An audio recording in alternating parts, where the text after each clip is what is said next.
정치맛수다 시작하겠습니다. 오늘은 김상일 정치평론가, 장성철 공론센터 소장과 함께하겠습니다. 어서 오세요. 안녕하세요. 안녕하세요. 내란 특검이 180일간의 수사를 마치고 어제 결과를 발표했습니다. 정치적 반대 세력을 제거하고 권력을 독점 유지할 목적으로 비상계엄을 선포했다고 밝혔습니다. 2023년 10월 이전부터 비상계엄을 준비했다고도 했습니다. 여야 평가 어땠을까요? 먼저 듣고 시작하겠습니다. 민주주의를 무너뜨리려 한 시도에 국가가 어떻게 대응해야 하는지 분명히 보여준 과정이었습니다. 관련자 기소와 사실규명, 책임 구조의 윤곽까지 의미 있는 성과를 남겼습니다. 무엇보다 책임의 문제가 시급합니다. 1년이 지났지만 아직도 실질적인 처벌은 이루어지지 않았습니다. 재판은 지체되어서는 안 됩니다. 신속하고 단호하게 진행되어야 합니다. 한마디로 태산 명동의 서일필로 끝난 야당 탄압 정치 보복 특검의 민낯을 보여주었습니다. 이재명 정권은 처음부터 진상규명에는 관심이 없고 국민의힘을 내란 정당으로 몰아가서 말살하겠다는 정략적인 목표에만 집중했습니다. 특검은 이런 정권의 하명을 충실하게 수행하는 도구가 되어 맞춤형 조작 수사를 반복했습니다. 여야 평가 완전히 다릅니다. 먼저 평론가님 어떻게 보셨습니까? 특검이 저는 충분한 입증을 저는 했다라고 생각을 하고요. 그것이 법원에서 받아들여질 것이다. 저는 이렇게 생각을 합니다. 왜냐하면 계엄의 목적과 의도도 밝혔고요.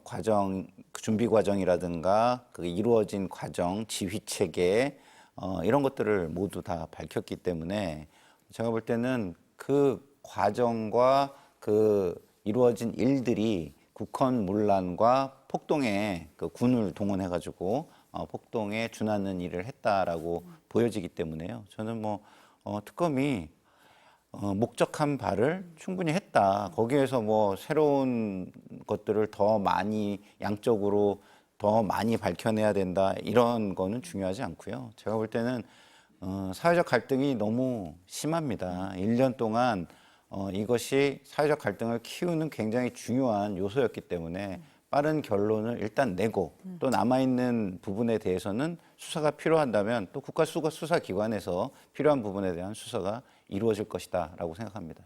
어떻게 들으셨어요, 소장님? 성과 있었죠. 내란과 관련돼서 불법적인 비상계엄과 관련해서 여러 주요 종사자들 재판정에 세웠고 기소했잖아요. 구속은 약간 좀 부족한 부분들이 있었지만 영장 발부가 많이 좀 기각이 됐잖아요. 그런 부분은 좀 아쉽긴 하지만 여러 가지 혐의자들을 재판정에 세울 수 있었다라는 것, 그리고 우리가 그동안에 무슨 일이 어떻게 벌어졌는지 대략적인 아웃라인을 알 수가 있었다라는 것, 그러면서 큰 성과가 아니냐라는 좀 생각이 들고요. 어쨌든 고생한 것 같아요. 제한된 시간, 제한된 인원, 그리고 증거인멸할 수 있는 시간들이 있었잖아요. 그렇죠. 그럼에도 불구하고 저 정도 성과를 낸 것은 특검이 고생하셨다. 그 정도로 평가해보고 싶습니다. 여야 평가는 극명하게 갈렸지만 두 분은 일단 성과가 있었다라고 평가를 하셨습니다. 좀 내용을 좀 하나하나 좀 짚어보겠습니다. 특검은 윤석열 전 대통령이 비상계엄을 선포한 이유로 입법과 사법권을 장악해서 무력으로 권력을 독점 유지하기 위한 것이다. 이렇게 얘기를 했는데 우리가 그동안 많이 봤잖아요. 윤 전 대통령 비상계엄 신념에 따른 거다. 내란 재판에서도 계속 정당하다고 얘기했잖아요. 소장님 어떻게 보셨습니까? 비상계엄은 신념에 따라서 선포하면 안 돼요. 헌법과 법률에 의해서 선포해야 돼요. 맞네요. 그만큼 제한된 그런 규정, 제도 그 안에서 해야 되는 부분인데 자기의 고집과 신념으로 망상으로 비상계엄을 선포했다는 것 자체가 윤석열이라는 사람이 얼마나 참 이상한 사람이었는지 알 수가 있었을 것 같고요. 비상계엄 이렇게 선포하고 나서 김건희 씨랑 한바탕 싸웠다라는 거 아니에요. 그런 국가적인 중요한 일과 관련해서 부인조차도 이해하지 못하고 설득을 하지 못했는데 어떻게 국민들을 설득할 수 있겠습니까? 내란 재판에서도 정당성을 계속 얘기를 했지만 정당성은 1도 없었던 것 같고요. 법의 심판 곧 본인 선고받잖아요. 처벌 잘 받으시라 그런 말씀 드리고 싶어요. 계엄 선포 이유 어떻게 보셨어요? 신념이라고 만약에 표현을 하고 싶다면 삐뚤어진 신념, 그릇된 신념에서 비롯된 것이고요. 민주주의는 견제와 균형이 가장 중요한 가치입니다. 근데 나를 견제하는 것은 못 참아. 이것이 주요 원인이었다고 한다면 민주주의의 견제와 균형이라는 가치를 없애버리고 자기의 권력만이 모든 것을 다 장악하고 이룰 수 있는 그런 상황을 만들려고 한 것이다라고 봅니다. 그러면 그건 뭐 헌법 가치도 유린한 것이고요. 그 다음에 그 삼권으로 분리돼 있는 어떤 국헌도 문란을 일으킨 것이기 때문에 저는 이 정당성이라고 본인이 표현하는 모든 것들을 어느 국민도 정당하게 보지 않고 있다. 그리고 재판부도 그런 부분에 대해서는 저는 당연히 단죄로 역사의 기록으로 남길 것이다. 교훈으로 남길 것이다. 이런 생각이 듭니다. 어제 특검 발표 보니까 반대 세력에는 여야가 없었던 것 같습니다. 그 한동훈 전 대표를 빨갱이다 뭐 이렇게 표현하기도 해서 그 반대 세력을 어떻게 규정을 하고 윤 전 대통령이 얘기한 정당성이 뭔지 진짜 모르겠다 이런 생각이 들기도 했습니다. 시점도 얘기를 했는데 특검에서는 윤 전 대통령이 계엄을 준비한 시점을 2023년 10월 이전이라고 했습니다. 이때가 언제냐? 군 인사가 있었고 국방장관이 교체가 된 시점입니다. 그러니까 믿을 만한 군 장성들을 요직에 배치한 뒤에 계엄을 본격적으로 준비했다 이렇게 보면 될 텐데 어제 특검 얘기할 때 윤 전 대통령이 비상대권 언급한 시기는 2022년 뭐 7월까지도 가더라고요. 그럼 집권하자마자부터 이걸 생각했다? 이렇게 봐야 됩니까? 그러니까 그런 생각이 있는 사람들이 주변에 있었고 그런 얘기를 듣고 그거에 대해서 굉장히 동조하는 모습을 보였다는 이야기들이 있었어요. 그렇지만 실질적으로 중요한 것은 이런 구조가 언제 만들어졌느냐, 준비가 됐느냐라는 것을 밝히는 것인데 그것은 군을 동원할 수 있는 준비를 갖춘 시점으로 보는 것이 맞다라고 특검은 판단한 것으로 보입니다. 그게 2023년 10월이다. 10월에 장관이라든가 이제 충암고 라인으로 이제 뭐 그 군이 동원돼 가지고 입법 사법을 장악하기 위한 어떤 조직 라인을 구축하는 그것이 그때 시작된 것이다라고 지금 보고 있는 것이죠. 실제로 보시다시피 지금 관련자들, 혐의자들은 전부 다 그때쯤에 인사가 나거나 아니면 그때쯤에 논란이 있었는데 유임이 되거나 한 사람들입니다. 그렇기 때문에 저는 뭐 그 구조를 지금 특검이 설명하고 있는 것이다 이런 생각이 듭니다. 그래서 2023년 10월에 주목하신다. 어떻습니까, 시장님? 보다는요. 내가 이제 군을 동원해야 되겠다라는 망상을 계속 했던 것 같아요. 본인 검사 시절에 이런 보도도 나왔었잖아요. 내가 말이야 뭐 옛날에 내가 뭐 군인이었으면 내가 쿠데타 일으켰을 거라고 그런 얘기를 한 것을 보면은 기본적으로 자기 말을 안 듣는 사람들, 자기 지시를 안 따르는 사람들에 대한 불편함과 못 참는 거가 있었던 것 같아요. 그래서 검찰총장 때는 내 말 다 잘 들었는데 왜 대통령 됐는데 권한이 센데 더 내 말을 안 듣네. 이거 이상하다. 그냥 힘으로 눌러버려야지. 이런 생각을 좀 갖고 있지 않았나 좀 생각이 들고요. 망상이죠. 허무맹랑한 망상입니다. 이런 것을 좀 2022년, 2023년 10월 이렇게 치밀하게 기획을 했어. 그렇게 보기는 어려운 것 같아요. 그렇게 치밀하고 계획적이라면 이렇게 비상계엄 바보처럼 이런 식으로 안 했을 것 같습니다. 그래서 그냥 어떤 아이가 엄마가 자꾸 나한테 잔소리하고 막 맛있는 거 안 해주면 나 집 나갈 거야 생각만 하고 있다가 하도 뭐 이렇게 때리고 막 혼내니까 갑자기 기분이 훅 해가지고 나간 것이 아닌가 좀 그런 생각이 들어요. 그래서 치밀하다, 미리 계획을 했다, 그런 포석을 깔았다 그렇게 보기엔 좀 어려운 것 같습니다. 그 시점을 2023년 10월에 군 인사도 있고 국방장관도 바뀌고 하니까 그때부터 좀 이제 준비가 본격적으로 이루어졌다라고 우리는 얘기하고 특검도 그렇게 보지만 소장님 보시기에는 이게 뭐 이렇게 치밀하게 준비했겠느냐. 군 뭐, 인사들도 예. 그렇게 한 거는요. 이 사람들 내 충안고 라인이니까 내 말 잘 듣고 김용현 장관 부처 장관 중에 내 말 제일 잘 들으니까 그냥 편해가지고 그냥 이렇게 시켜놓은 거지. 저 사람들을 내가 해가지고 내가 불법적인 비상계엄 해야지. 막 그렇게 생각한 것 같지는 않아요. 그렇게 치밀한 사람은 아니에요.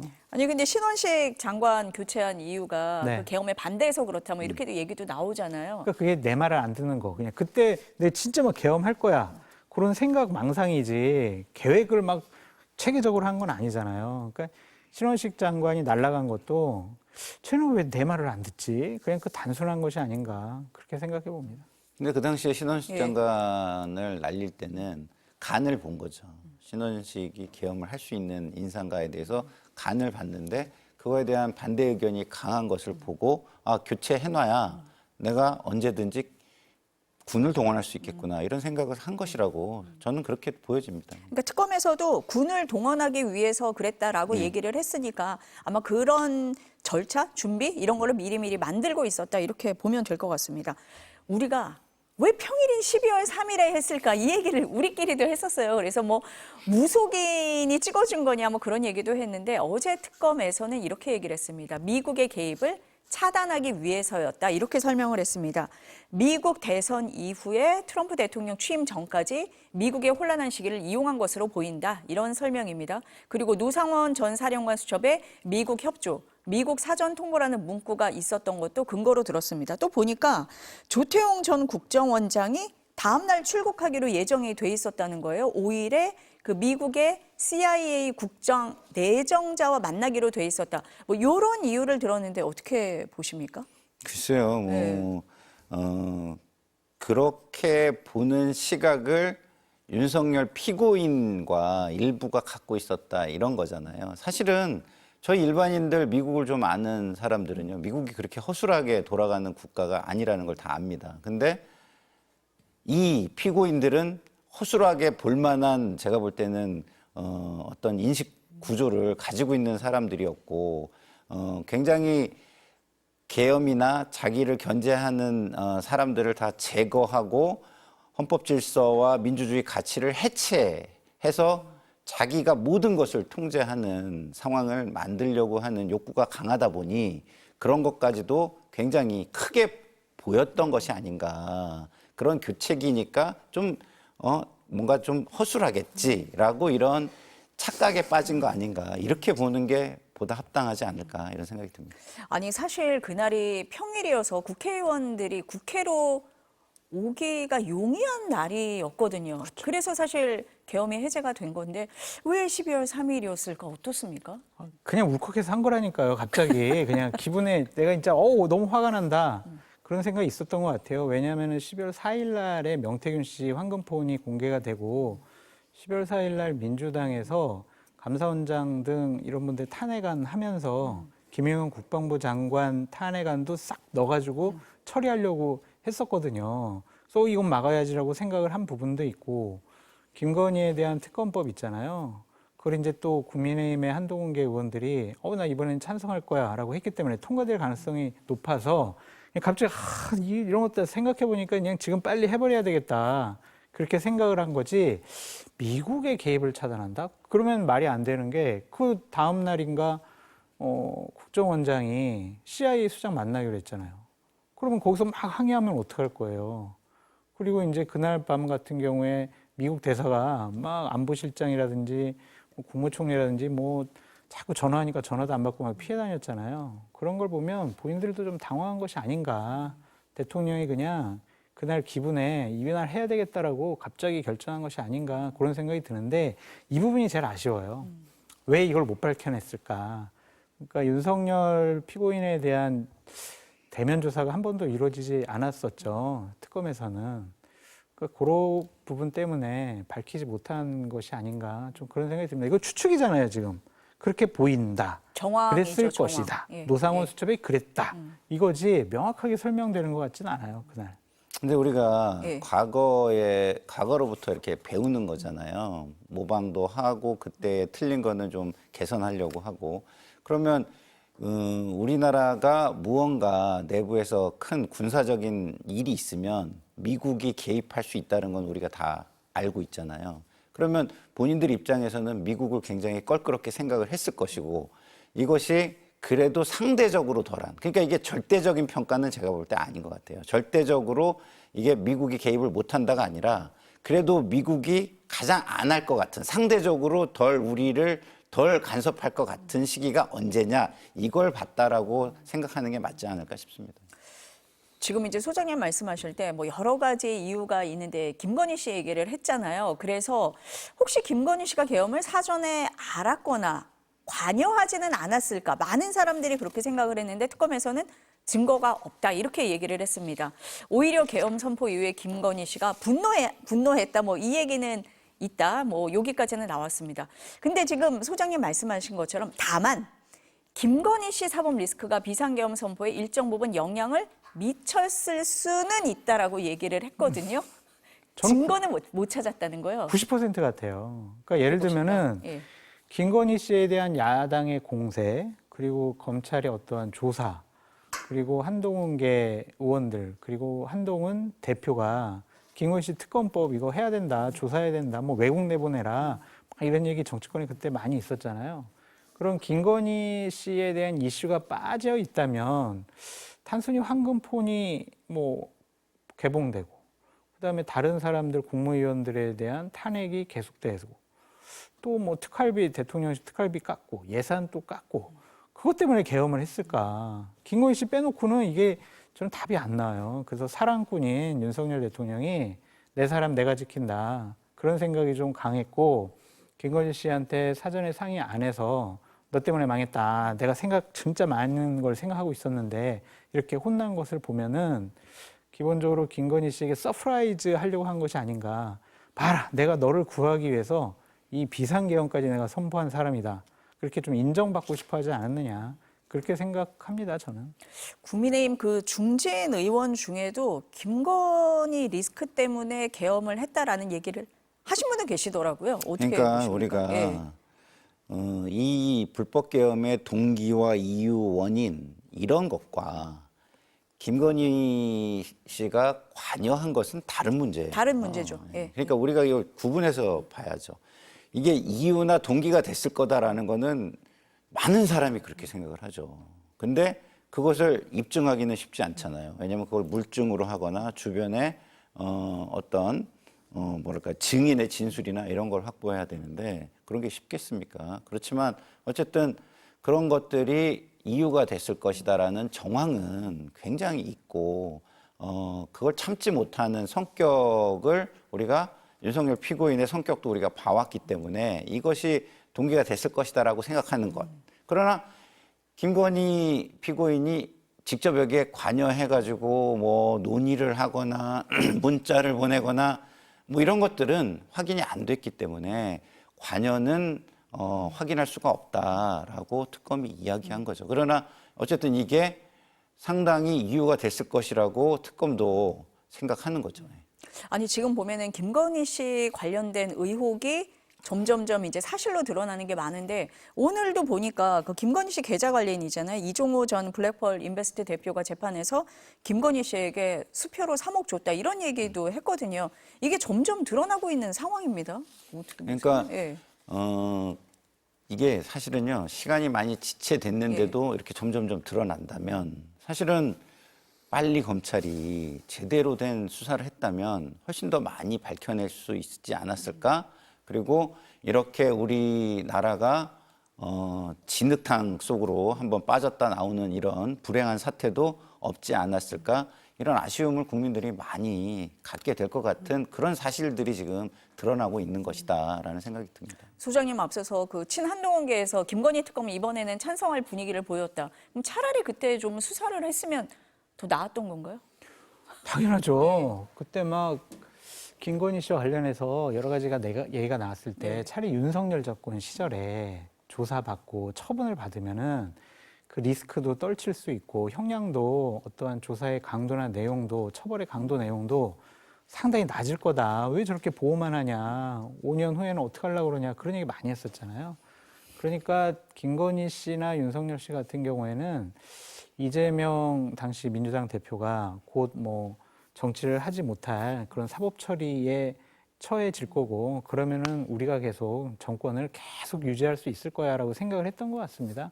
그런 착각이 이런 불행한 결과를 불러일으키지 않았느냐 그런 생각도 듭니다. 오늘 뭐 이런 진술도 나온 거 한 걸로 봐서는 의혹이 진짜 점점 더 밝혀질 것 같다 이런 생각이 듭니다. 이제 특검 수사가 마무리가 됐어요. 그러니까 공소 유지, 재판이 어떻게 될 거냐 이제 관심입니다. 그런데 아직까지 내란 관련해서 책임자 처벌은 한 명도 안 된 상태입니다.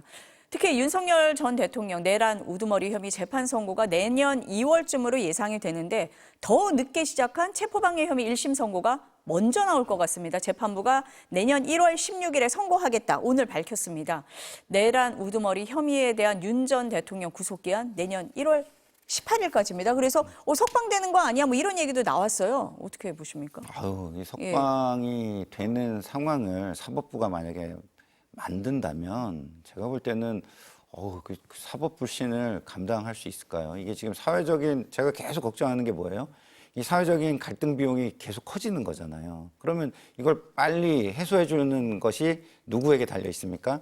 사법부한테 달려 있는데 그것이 그 윤석열 피고인이 감옥에서 그 구속기한이 만료돼서 나오는 상황까지 그런 걸 안 하고 있었다? 그러면은 사법부를 국민들이 그 권위나 아니면 신뢰를 앞으로 할 수 있을까요? 그리고 그 무책임한 모습에 엄청나게 실망을 하지 않을까요? 그래서 저는요, 이게 뭐 그 구속 기한 만료 전에 뭔가 그 사법부가 뭔가 이렇게 뭐랄까요? 할 수 있는 조치를 취하고 해야 된다라고 생각을 하고요. 만약에 구속기한 만료돼가지고 나오는 상황은 저는 뭐 생각해보면 아찔합니다. 왜냐하면 국민들이 굉장히 혼란스러워지고 갈등이 그 순간에 엄청나게 증폭이 될 것이고 그러다 보면은 정말 그 불의의 돌발적인 불의의 사태도 있을 수 있기 때문에 저는 뭐 그런 거는 좀 상상하고 싶지도 않은 그런 부분입니다. 그러니까 이런 우려가 나오고 있는 상황에서 체포 방해 혐의를 지금 재판을 진행하고 있는 재판부가 1월 16일에 하겠다라고 얘기를 한 거거든요. 어떻습니까? 그러니까 저때 뭐 법정 구속을 할 수도 있을 거 아니에요, 그렇죠? 그 풀려나기 전이니까. 그리고 또 뭐 이적죄와 관련해서는 이번 달 23일 날 그렇죠. 영장 실질 심사가 있으니까 그 뭐 풀려나가지고 재판을 받거나 기다리거나 그런 모습은 저희가 보지 않아도 될 것 같은데, 근데 지경 판사가 이런 부분은 상당히 좀 국민의 법감정과 다른 판단을 한 것 같아요. 만약 이적죄라든지 아니면 저런 체포방해혐의 1심 선고가 없었다고 생각을 해보세요. 그러고 나서 2월 초나 2월 중순쯤에 1심 선고를 한다고 생각해 보세요. 그럼 대략 보름이나 20일 정도 풀려난 상황에서 재판을 받는 거잖아요. 와, 그 사회적인 혼란, 그 대법원 사법부에 대한 불신, 그거 어떻게 감당하려고 했을까? 그런 생각이 들어가지고 참 지기현 판사는 참 저 판결을 유지할 만한 능력과 의지 뭐 이런 건 안 되는 것 같아요. 그래서 좀 바꿨으면 좋겠다 그런 생각을 계속 해봅니다. 근데 의지보다는 네. 사법부가 가지고 있는 권한과 특권과 위상을 생각할 때 그거에 준하는 책임감이 굉장히 결여돼 있다라고 저는 이렇게 보여요. 그러니까 1월 16일 선고 날짜를 얘기를 하면서 이 내란 재판 관련해서는 6개월 안에 해야 된다. 특검법상 그렇다라고 재판부가 밝히기도 했습니다. 두 분 다 그런 점을 좀 지적을 하고 계신 것 같습니다. 어제 노상원 전 정보사령관이 1심에서 징역 2년을 선고받았습니다. 정보사 요원들의 인적 사항을 불법 취득한 혐의인데 이게 직접적인 내란 외환 사건 재판이 아니라서 형량이 왜 이렇게 적어? 이렇게 보실 수도 있습니다만 눈에 띄는 대목이 있습니다. 재판부는 계엄 사태를 염두에 두고 노 전 사령관이 수사단을 구성한 것이 맞다. 이렇게 얘기하면서 12.3 비상계엄은 계엄 선포의 실체적 요건도 갖추지 못했고 위헌 위법한 비상계엄 선포였다라고 명확하게 규정을 했습니다. 향후 재판이 계속 있고 판결도 나올 텐데 영향을 줄 거다. 당연히 참고를 하겠죠. 그리고 그 참고를 하는 데 있어서 특별하게 거기에 눈에 보이는 흠을 찾아내지 못한다면 당연히 이것이 어느 정도는 준용될 가능성이 저는 크다라고 저는 보여지고요. 노 전 사령관은 형량이 작은 이유는 제가 볼 때는 민간인이었기 때문이에요. 만약에 공직에 있는 상태에서 저 정도 역할을 했다면은 제가 볼 때는 훨씬 더 굉장히 큰 형벌을 선고받았을 것이다 이렇게 생각을 하는데 어쨌든 그 권한이라든가 지위는 없었잖아요. 그것이 이제 뭐 뭐랄까요? 임의로 부여돼 가지고 뭐 사람들이 알아서 긴 뭐 그런 측면이 있는 거지만 죄를 물을 때는 그런 어떤 임의적인 거에 죄를 묻기는 좀 힘든 부분도 있었지 않았을까 이렇게 예상을 하는데 어쨌든 그 내용 면에서는 명확하게 지금 불법 계엄이나 내란과 관련된 혐의가 구조적으로 설명이 되고 있다는 점에서 제가 볼 때는 다른 재판에서도 분명히 참고가 될 것이다 이런 생각이 듭니다. 소장님은 어떻게 보셨어요? 형량이 낮죠. 예, 예. 근데 이거는 뭐 내란, 뭐 동조라든지 방조라든지 이런 혐의는 아니잖아요. 그렇죠. 근데 노사령관 같은 경우에는 설계자였던 것 같아요. 실행까지 다 어떻게부터 어떻게 처리를 한다. 그런 설계자였는데 기본적으로 내란과 관련된 혐의로도 뭐 기소하고 기소되고 재판 받으니까 형량은 더 많이 높아질 것 같다. 그런 생각이 듭니다. 벌 제대로 받아야죠. 다른 재판에도 영향을 줄 거다. 그럼요. 이렇게 보시는 것 같습니다. 통일교 수사 얘기 좀 해보겠습니다. 경찰이 어제 통일교 천정궁 서울 본사를 비롯해서 전재수 민주당 의원실 등 10곳을 압수수색했습니다. 김건희 특검 사무실도 압수수색해서 2,000장 분량의 자료를 넘겨받았습니다. 그런데 경찰은 오늘도 김건희 특검을 상대로 추가 압수수색을 하고 있습니다. 속도를 내고 있는 것 같습니다. 그럼 경찰 수사에서 의혹이 밝혀질 거다? 밝혀지겠죠. 저렇게 의혹을 갖고 수사를 하고 있으니까 지금 그 경찰에서는 그 특수본에서는 상당히 좀 특검에 불만이 있더라고요. 자료도 좀 뭐 정리해서 준 것이 아니라 그냥 그냥 가져갔다고 그냥 뭐 네. 주니까 그걸 정리하느라고도 시간이 많이 걸리고 또한 여러 가지 안 준 것이 있나 그래서 특검을 압수수색하는 건데 저긴 개인 정보가 있기 때문에 압수수색을 통해서 자료를 확보하는 것이다. 특검하고 특수본하고 갈등과 분란이 있어서 그런 건 아니다 이렇게 보여지고요. 어쨌든 전재수 의원과 관련된 사안이 가장 큰 핵심 포인트라고 볼 수가 있잖아요. 그 부분을 어떻게 결론을 내릴지 수사 과정이 어떻게 될지 그런 걸 좀 지켜봐야 될 것 같습니다. 전재수 의원에게 가장 주목하신다. 어떻습니까?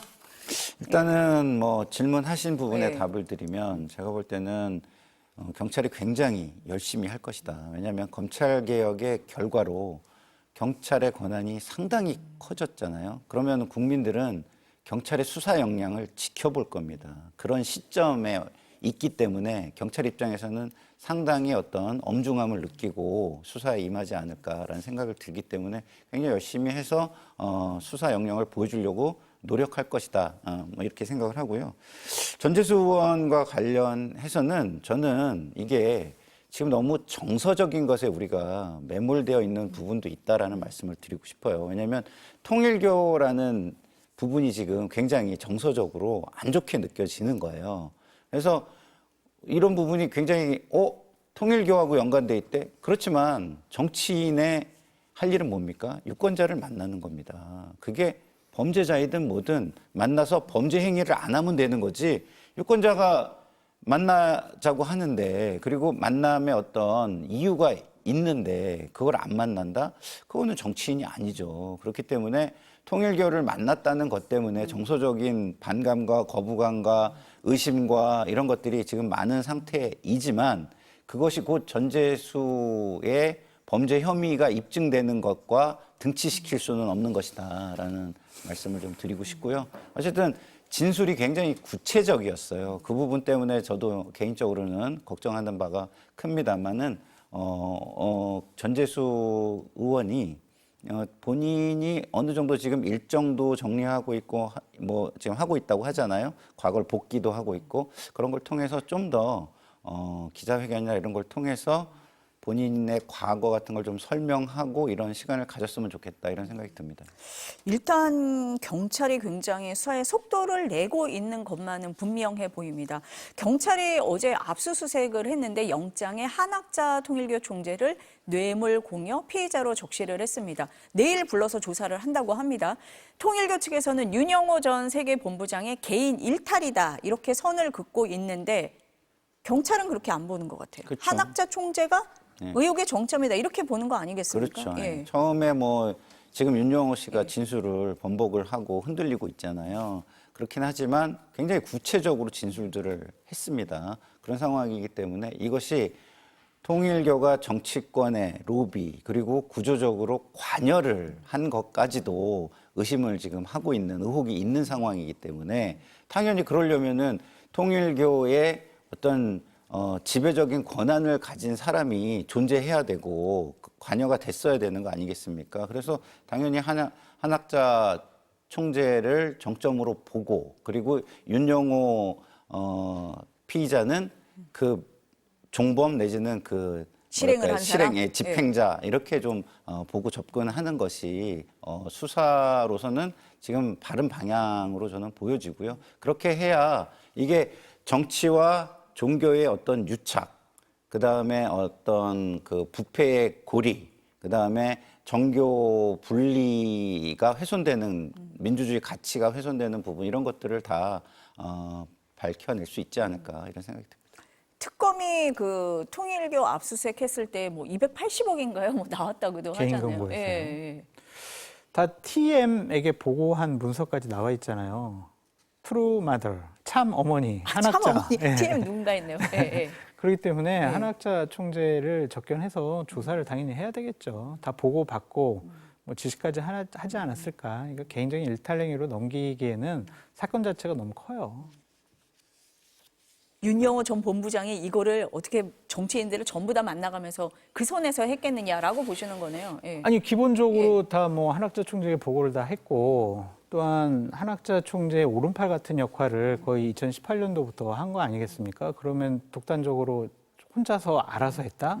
그렇게 보기엔 상당히 어렵죠. 그리고 물증이 있잖아요. 뭐 참어머니한테 보고한 문서가 있는데 그러면 다 보고하고 지시받고 그렇게 처리했다라고 봐야죠. 그리고 문서도 문서지만요. 네. 이 돈과 고가의 물품 이런 것들을 자기 돈으로 다 했을 리가 일단은 없잖아요. 그러면은 지금 한학자 총재가 모르는 상황에서 했다 그러면 횡령을 했다거나 뭐 이런 거라는데 그러면은 다른 직원들은 다 그냥 속고 이런 상태에서 혼자 다 전행을 할 수 있었을까? 이런 것도 의심을 해볼 수밖에 없잖아요. 그런 의심에서 바라본다면 그 관점에서 바라본다면 이런 자원이 동원된 것은 한학자 총재의 어떤 지시에 의해서 했을 것이다라는 의심을 합리적인 의심을 할 수밖에 없는 것이 아닌가 그런 생각이 듭니다. 경찰이 뭐 천정봉에서 2018년도부터 회계 자료를 다 가지고 갔다고 하니까 아마 그런 점들을 좀 맞춰보려고 하는 게 아닌가 그렇게 보입니다. 전재수 전 장관 얘기를 많이 하셨는데 현금 2천만 원 그리고 1,000만 원짜리 고가 시계를 받았다라고 영장에 적시했다고 합니다. 전 장관 불법 자금 받은 적 없다라고 강하게 부인을 하고 있고 또 이름이 거론됐던 임종성, 김교환 전 의원도 모두 혐의를 부인하고 있습니다. 말씀하신 대로 윤영호 전 통일부 본부장 특검 때하고 달리 진술을 바꾼 상태입니다. 지금 이런 상황인데 국민의힘과 개혁신당은 특검을 해야 된다. 민주당은 일고의 가치도 없다. 어떻습니까? 저는 일단 국가수사본부의 수사를 지켜보자는 입장인데 민주당의 반응은 웃겨요. 이거는 적반하장이고 내로남불이고 모순된 발언을 하고 있어요. 왜냐면은 지금 국수본에 특수본에서 수사하고 있으니까 우리가 경찰의 수사 결과를 지켜봐야지 왜 특검하냐 이거잖아요. 근데 내란 특검 같은 경우에는 뭐 제2차 종합 특검을 한번 해보자 그거잖아요. 근데 내란 특검에서는 많은 부분들을 지금 국수본으로 다 넘겼어요. 경찰 수사가 지금 진행 중입니다. 그럼 내란 특검과 관련해서는 경찰을 못 믿는 거고 지금 통일교 수사 관련해서는 경찰을 믿는 거잖아요. 같은 국수본에서 지금 수사를 하고 있는 거잖아요. 그럼 이런 모순된 행위를 어떻게 설명할 거예요? 자신들이 통일교와 관련된 것이 통일교 관련된 특검을 하게 되면 불리하니까 이런 식으로 일고의 가치도 없다라고 그냥 뭉개려고 하는데 이거는 적반하장도 유분수다 그렇게 말씀드리고 싶어요. 그러니까 소장님은 경찰 수사부터 지켜보자라는 입장이시긴 하지만 민주당에서 얘기하는 2차 종합특검하고 통일교 특검 이거 뭔가 안 맞는 거 아니냐? 이중잣대잖아요. 어떻습니까? 전문가님? 그러니까 이제 정당은요 선거에 이기는 게 가장 중요하잖아요. 그래서 저는 지방선거를 앞두고 있기 때문에 지금 되게 좋은 이슈를 가지고 있는 상황에서 이 특검이 들어오면 물타기가 될 것 같다라는 생각이 있는 것 같아요. 그래서 선거 전략상 이것을 지금은 거부하는 것이 아닌가 저는 개인적으로 그렇게 판단을 하는데 그래서 정의 못하겠다면 지방선거 끝나고라도 저는 특검을 좀 했으면 좋겠어요. 왜냐하면 일단은 집권 세력이 관련이 돼 있으면 우리가 항상 우려하는 게 국가기관의 영향력을 가지고 있는 집단은 집권 세력이잖아요. 그렇기 때문에 그 영향력에 벗어난 특검을 만드는 거거든요. 특검의 목적 중에 하나가, 주요한 목적 중에 하나가. 그렇다고 한다면 지금 종교에서 정치권에 얼마나 관여했는지 이참에 한번 쫙 밝혀가지고 종교 분리의 중요성의 교훈을 역사에 다시 한번 기록하는 것이 저는 굉장히 중요할 것 같다는 생각을 하기 때문에 특검을 통해서 한번 좀 싹 한번 훑어봤으면 좋겠다는 생각을 저는 개인적으로 좀 가지고 있습니다. 물론 이제 시점은 네. 뭐 지방선거 끝나고라도 네. 했으면 좋겠다 이런 생각이 듭니다. 취지에 다 공감을 하실 것 같은데 근데 정치자금법 위반 공소시효가 7년이라고 해서 지금도 늦었다 뭐 이런 상황이잖아요. 근데 그래서 뭐 예. 수사는 지금 예. 하고 있고 그리고 이제 뭐 그런 것들이 모르겠습니다. 이제 검찰로 또 넘어가거나 이렇게 예. 해가지고 할 텐데 예. 그런 상황 속에서 뭐 특검을 또 할 수도 있겠죠. 특검이 뭐 자료를 넘겨 받아가지고 또 하는 방법도 있으니까. 예. 우리가 이제 정교 분리돼야 된다 뭐 이런 얘기를 많이 하고 있는데 조금 이거 분명하게 하기 위해서라도 네. 필요한 게 아닌가라고 보시는 것 같습니다. 논리는 두 분이 좀 다른데 입장도 좀 바뀐 거 아닌가 이런 생각이 들긴 합니다. 어쨌든 좀 분명하게 밝혀져야 된다라는 거에는 두 분 다 동의하신다 이렇게 이해를 하겠습니다. 국민의힘 얘기 좀 해보겠습니다. 국민의힘 내홍. 올해를 넘겨서 내년까지 갈 것 같다 뭐 이런 얘기가 많습니다. 당무감사위가 오늘 한동훈 전 대표가 관련된 당원 게시판 논란 그리고 친한계 김종혁 전 최고위원에 대한 징계 안건 논의를 합니다. 앞서서 이호선 당무감사위원장이 중간조사 발표 성격의 브리핑을 하면서 한동훈 전 대표 가족의 실명까지 공개해서 논란을 빚었습니다. 당무감사위 뭐 징계 결과 봐야 하지만 왜 이 시점에서 갈등을 키우냐 이 얘기가 계속 나오는데요. 장동혁 대표가 네. 정치적으로 상당히 내외적으로 공격을 받으니까 그것의 탈출구로 한동훈 전 대표와 그 따르는 무리들을 징계함으로써 그 본인을 향한 시선을 좀 돌리려고 하는 것 같아요. 뭐 많은 평론가들, 많은 의원들 그리고 조선일보, 동아일보 사설과 칼럼을 통해서 장동혁 정신 차려라 계속 이렇게 지적을 하고 있는데 그냥 뭐 레거시 미디어 안 믿는다, 뭐 갤럽 여론조사도 안 믿는다, 막 이런 식의 반응을 보이고 있잖아요. 그건 그냥 본인 계획대로 쭉 가려고 하는 것 같습니다. 강한 징계가 나올 것 같아요. 왜냐하면 이호선 당무감사위원장이 얼마 전에 페북에다가 글을 올린 것 같은데 들이받는 손은 돌로 쳐 죽이겠다 이러한 글을 썼어요. 성경을 인용한 거긴 한데 그러면서 한동훈 쪽 이런 사람들 당연히 우리가 다 정리 잘 할 거다. 이런 식의 내용도 있더라고요. 그런 것을 보면 이걸 가지고 일부러 갈등을 좀 극대화시키려는 것이 아니냐 그런 생각이 좀 듭니다. 그러면은 본인을 지지하는 강성 지지층만 바라보겠다라고밖에 안 들리거든요. 그렇게 그렇죠. 되면. 다 네. 그렇게 생각하는 예. 게 상식인데 본인은 아니래잖아요. 그래서 12월 달까지는 딱 그렇게 하고 1월 달부터는 내가 방향과 메시지와 행동을 바꿔가지고 중도층으로 나가겠다. 이런 식으로 계획하고 있다고 본인이 지금 얘기를 하고 있어요. 한 언론사에서 단독 보도를 한 거죠. 그 계획대로 될까? 저는 안 될 것 같은데 어쨌든 본인이 그렇게 하겠다니까 한번 지켜보시죠. 뭐. 친한계를 공격하는 게 본인에 대한 어떤 돌파구로 삼고 있다. 어떻습니까? 뭐 제가 볼 네. 때는 본인이 하는 전략이 좀 잘 안 먹히니까 안 먹히는 걸 비판하는 사람들이 자기를 더 많이 가로막게 되는 상황이 오잖아요. 그거를 좀 돌파하려고 그러는 거 아닌가 생각하는데요. 뭐 국민소통위원장에 김민수 최고위원을 하고 이런 걸 보면은요. 제가 볼 때는 장동혁 대표의 지방선거 전략은 윤어게인 그리고 나는 황교안이다, 우리는 황교안이다 이 두 개가 전략으로 보이기 때문에 이런 것들은 그런 지금 방향성의 한 부분으로 그 뭐랄까요 강성 지지층을 결집시키고 자기 세력으로 만들고 이런 자기 권력 이해의 연장선상이다라고 저는 보여집니다. 아니 그러면은 친한계가 이 지금 소장님 말씀을 하실 때 징계 결과가 세게 나올 것 같다고 말씀을 하시는 거잖아요. 그러면은 친한계가 가만히 있을 것 같지 않은데 가만히 안 있는다고 김종혁 최고가 또 페북에 썼잖아요. 네, 그러니까 뭐 법적 대응이든 네, 뭐든 법적 다 정치적 하겠다고 다 하는데 하겠다고, 네. 그러면은 그 갈등을 지금 오히려 유발하는 것처럼 보이기도 하는데요. 그러니까요. 제가 예. 아까도 말씀드렸지만 지방선거를 이기려면 예. 어떻게 해야 되죠? 중도 확장을 해야 돼요. 우리가 황교안이 나와 우리는 윤호개인 우리는 못 이겨요. 그럼 왜 하죠? 자기만 권력을 가지고 있으면 된다고 생각하는 거예요. 근데 당내 선거나 이런 당내의 어떤 권력을 쥐는 데 있어서는 강성 지지층의 힘이라는 게 굉장히 유효한 구조를 지금 양쪽 정당 다 가지고 있잖아요. 그래서 그것만 생각하는 거죠. 자기 이익만 생각하는 거예요. 당도 생각 안 하고 뭐 공적인 거는 전혀 저는 제가 볼 땐 지금 생각하고 있지 않다. 거기에서 비롯된 행동들이다라고 저는 보는 거죠.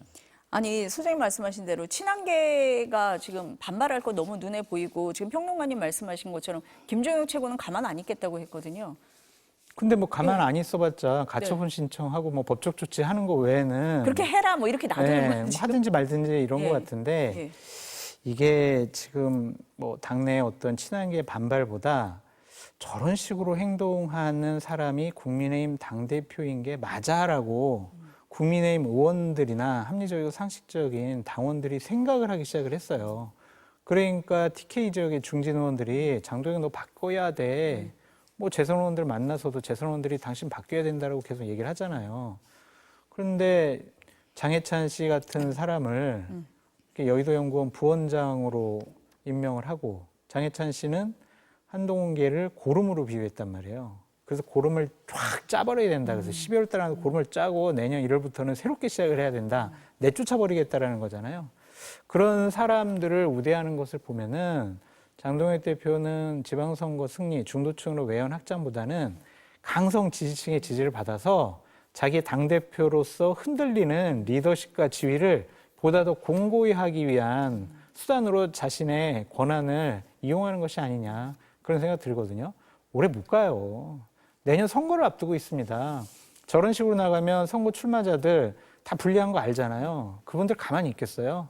당내에서부터 의원들이 이제는 내년 초에 뭐 윤석열, 김건희에 대한 1심 선고가 나오고 나면 그래도 입장 안 바뀌면은 당신 사퇴하라, 그만둬라. 그런 얘기가 계속 나올 거예요. 지지율 계속 떨어지고 그러면 아무리 자기가 그냥 나 당대표직 유지할 거야 이렇더라도 못 버팁니다. 아니 두 분 다 지금 다 인사 얘기를 하셨는데 지금 보면은 그 김민수 최고위원 공개적으로 비상계엄에 찬성을 했고 탄핵에는 반대했던 사람입니다. 그런데 국민의힘 국민소통위원장에 임명이 된 거고 또 소장님이 말씀하신 한동훈 전 대표 친한계 공격에 앞장서고 있는 장해찬 전 최고가 국민의힘 싱크탱크인 여의도연구원 부원장에 임명이 된 거예요. 근데 지금 소장님 뭐라고 하셨냐. 장동혁 대표가 내년 1월에는 나 노선 바꿀 거야라고 했다고 하는데 이 인사를 보면 믿을 수가 없는데요. 믿을 수가 없죠. 그러니까 공부를 안 하고 맨날 게임하고 운동만 하는 학생이 있어요. 계속 친구들은 그런 친구들밖에 없어요. 그런데 최근에 그런 친구들 더 이제 인원을 더 붙여가지고 본인 주위에다 두는 거예요. 그러면서 내년도 6월 달에 야, 뭐 저기 시험이 있잖아. 나 내년 1월 달부터 공부할 거다.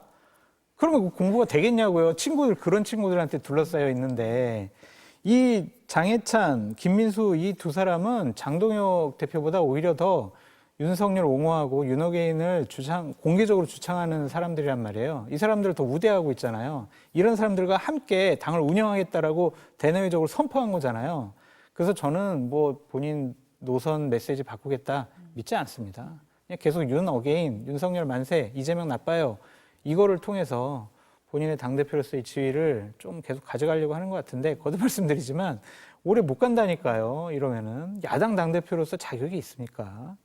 국민의힘 안에서 뭐 내년 2월 정도를 데드라인으로 본다 뭐 이런 얘기도 나오던데. 그러니까 그거는 윤석열, 김건희, 김용현, 한덕수에 대한 판결이 1월 말, 선거. 2월 초에 있을 거 아니에요. 그때도 똑같이 저런 선고는 야당 탄압이고 뭐 이재명 정권 우리가 끌어내려야 된다 이런 식으로 얘기를 하면은요. 이거는 당에서부터 들고 일어날 수밖에 없죠. 선거 못 치른다고 할 거예요. 지방선거 이겨야 된다. 선거에 이기는 게 정당이다라고 늘 말씀을 하시는데. 예. 근데 예. 생각이 별로 없는 것 같아요. 왜냐하면 자 김민수 최고위원 네. 우리가 방송에서 많이 접한 사람입니다. 어떤 모습이었는지도 우리가 봤어요. 근데 어느 날 갑자기 돌변을 합니다. 왜? 정치 현실에 너무 쓴맛을 많이 보다 보니까 그렇게 해야 자기한테 권력이 온다는 걸 아는 거예요. 당내 권력인 거죠. 그러니까 당내 권력을 잡고 난 다음에 공직선거에 나가고 싶은 꿈을 가지고 있는 거예요. 근데 지금 올라타고 보니까 여기서 빠져나오기가 어려운 거예요. 예? 장동혁 대표 마찬가지입니다. 자기 정치력으로 당대표가 됐다고 볼 수 있습니까? 아니에요. 강성 지지층이 올라탄 거예요. 당내 권력을 잡기 위해서. 그게 성공했잖아요, 둘 다. 그러면은 거기에서 쉽게 빠져나올 수 있을까요? 권력이 더 중요한데 자기가 그 당내 권력을 쥔 게 훨씬 더 달콤하고, 예? 그 과거를 돌아보면은 그 권력의 쓴맛을 다시 기억하기 싫은 그런 기억들이 떠오르는데 그걸로 다시 돌아가고 싶겠어요? 그렇기 때문에 지금 두 사람은 감당할 수 없는 권력의 맛을 보고 있기 때문에 벗어나기가 어려운 상태다. 그것뿐이 그릇이 안 되는 사람이다라는 생각을 저는 개인적으로 합니다. 근데 네. 저 화면 보니까 지금 국회 본청 앞에서 야외 최고위원회의를 열던데 천막농성. 예, 예. 기자분들 불쌍해요. 정말 저렇게 말도 안 되는 사람들의 메시지를 다 저 추운데 손가락 얼을 텐데 저기서 이렇게 적고 앉아 있고 1시간 반 정도 야외에서 계속 취재를 해야 되거든요. 웬만해야죠. 갤럽 여론조사 못 믿겠다, 레거시 미디어 못 믿겠다, 그냥 강성 유튜브 말이 맞다. 윤석열과 똑같은 얘기하고 있잖아요. 그럼 윤석열과 똑같은 길을 가겠죠. 그런 말로가 뻔히 보이는데 계속 저런 주장을 하고 그것을 그래도 국민들에게 전달을 해줘야 되는 기자분들 정말 고생 너무 많다라고 말씀드립니다. 갑자기 기자들 고생하는 걸로 마무리를 저거 보니까 해야 될것 그래요, 같습니다. 진짜. 이 추운데 밖에서. 지금 당내 세력에만 몰두하고 있는 것 같다라는 네. 게 두 분의 진단이신 것 같습니다. 오늘 말씀 여기까지 듣겠습니다. 감사합니다.